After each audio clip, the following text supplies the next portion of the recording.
कि सलेटवा गिरलो झनकले जी पापा कलमिया गिरलो अगानामा अगवा में खुललो स्कूलिया जी पापा लिखा दा हमरो के नामा कि सलेटवा गिरलो झनकले जी पापा कलमिया गिरलो अगानामा अगवा में खुललो स्कूलिया जी पापा लिखा दा हमरो के नामा अगवा में खुललो स्कूलिया जी पापा लिखा दा हमरो के नामा कि जे हो पैसा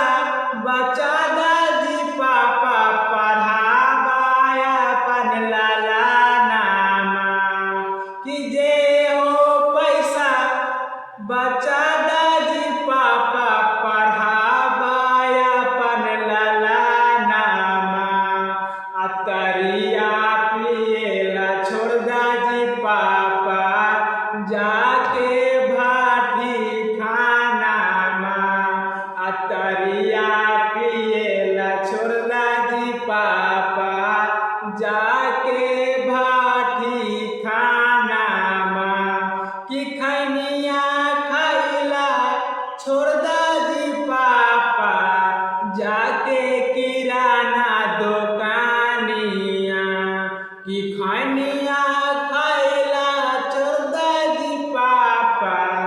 जाके किराना दुकानिया गौवा में खुललो स्कूलिया जी पापा लिखा दा हमरो के नामा गौवा में खुललो स्कूलिया जी पापा लिखा दा हमरो के नामा कि सलेटवा गिरलो झनकले जी पापा कलमिया गिरलो अगानामा गौवा में खुललो स्कूलिया जी पापा लिखा दा हमरो के नामा गौवा में खुललो स्कूलिया जी पापा लिखा दा हमरो के नामा कि जे हो पैसा बचा दा जी पापा पढ़ावाया अपन लाला नामा कि जे हो पैसा बचा दा जी पापा पढ़ावाया अपन लाला नामा दारुआ पिएला